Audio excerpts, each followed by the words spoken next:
Voici un rejet de banane. Un très bon rejet, comme vous pouvez le constater.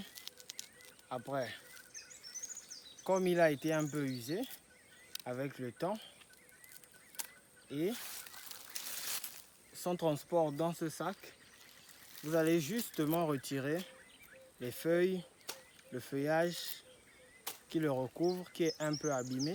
Et ensuite, vous allez le planter ici. Vous posez le bulbe dans le trou, vous fermez, sans trop étouffer non plus. Vous fermez sans trop étouffer. Et on a notre plan, on retire tout ce qui pourrait compromettre la bonne croissance. Nous sommes toujours dans notre exploitation agricole, en phase de planting, comme vous pouvez le constater. Nous sommes en phase de planting et il se trouve dans le sac, c'est d'autres rejets. Voyez-vous, à cause de la conservation dans le sac, la chaleur et tout ce qui en reçoit, ça produit un effet chimique sur le rejet, ce qui fait en sorte que la racine même commence à sortir du bulbe. Les nouvelles racines, comme celle-ci, sortent du bulbe, sans pourtant l'avoir mis en terre. Et lorsque nous mettons en terre, voyez-vous, les racines qui sortent du bulbe, lorsque nous mettons en terre, les racines continuent simplement le processus et le bourgeon ici se développe. Nous sommes au prochain trou, toujours dans la phase planting. On pose, on referme.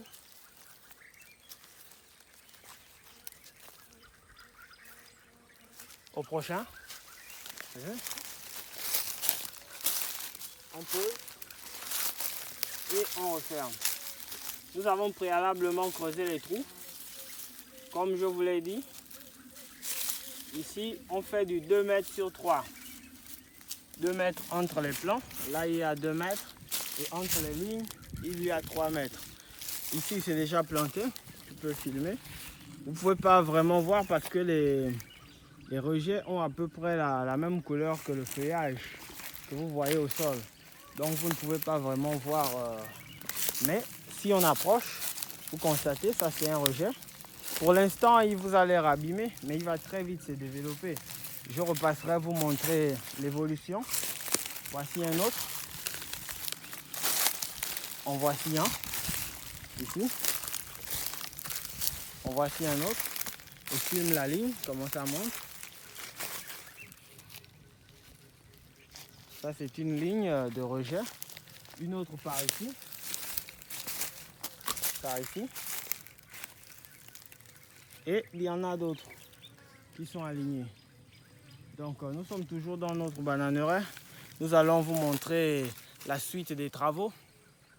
Petit à petit, notre devoir est de rendre au Gabon son autonomie alimentaire. Et cela est le devoir de tout le monde. Je m'adresse plus précisément à nos grands frères, à nos mères, à nos tantes de la diaspora qui ont le désir d'impacter réellement ce pays. Le moyen est très simple. Nous pouvons créer pour vous des exploitations agricoles et plus tard les voir dans l'industrialisation, ce qui va donner une force et un mot d'ordre aux personnes qui seront propriétaires de ces usines-là ou encore de ces exploitations-là. Parce qu'aujourd'hui, il faut exercer de la force contre la force et pas des paroles contre la force. Lorsqu'on nous impose une loi, lorsqu'on nous impose une manière de fonctionner, si on n'a pas de moyens de pression, avec quoi va-t-on répondre? Donc, le meilleur moyen de pression ici, c'est de se lancer dans l'agriculture. Parce qu'on l'a très bien vu avec la crise russo-ukrainienne, qui est en réalité une guerre de nourriture. Voyez-vous? Donc, la nourriture est importante. Les hommes ont besoin de se nourrir. Mais comment les hommes vont faire pour se nourrir si ce n'est pas la responsabilité de tout le monde? Reconnaissons tout d'abord que c'est la responsabilité de tout le monde. Et si chacun fait son hectare, chacun fait son 100 mètres carrés, voyez-vous ce que ça peut donner? Quelqu'un m'a dit un jour, jeune homme, si tu veux devenir riche, ne pars pas à l'école. Commence à planter des arbres. Commence à planter des arbres. Je dis, ah bon? Comment ça, commencer à planter des arbres? Il me dit oui. commence à planter des arbres. Tu as quel âge? Je lui dis mon âge. Il me dit, oublions ton âge. Supposons que tu avais 10 ans. Si tu avais commencé à planter un arbre depuis que tu as 5 ans, un arbre chaque jour que Dieu fait, en un an, combien d'arbres aurais-tu planté? Je lui ai dit 365 arbres. Il me dit multiplié par 5 arbres, par 5 ans. 365 fois 5. Faites le calcul les amateurs de comptabilité. 365 arbres fois 5 arbres, fois 5 ans.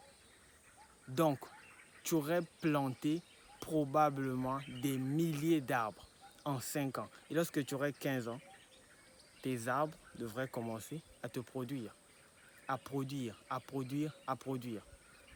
Et lorsque ces arbres-là vont produire, imagine, tu as 3000 arbres. Prenons un nombre simple pour les besoins de calcul. 3000 arbres fruitiers. Ça va tenir dans combien d'hectares d'abord? 3000 arbres. Supposons que tu aies planté de la noix de cajou, du citron, des prunes. 3000 arbres, 3000 citronniers. Lorsque tu fais ta récolte, tu monopolises une part de marché. Tu deviens crédible à seulement 15 ans. Voyez-vous? Donc aujourd'hui, le réel secret pour se développer, c'est de se lancer dans l'agriculture. Il n'y a pas mieux. Dites-moi ce que vous en pensez dans les commentaires. Et je vous laisserai désormais ma boîte mail pour que vous puissiez me contacter. Pour les blagueurs aussi, les personnes qui blaguent, de s'abstenir de me contacter. Je veux réellement travailler avec des personnes qui veulent bosser et qui ont un minimum et un maximum de sérieux. Allez, dites-moi ce que vous en pensez dans les commentaires. Partagez massivement la vidéo à quelqu'un que ça pourra servir. On se capte.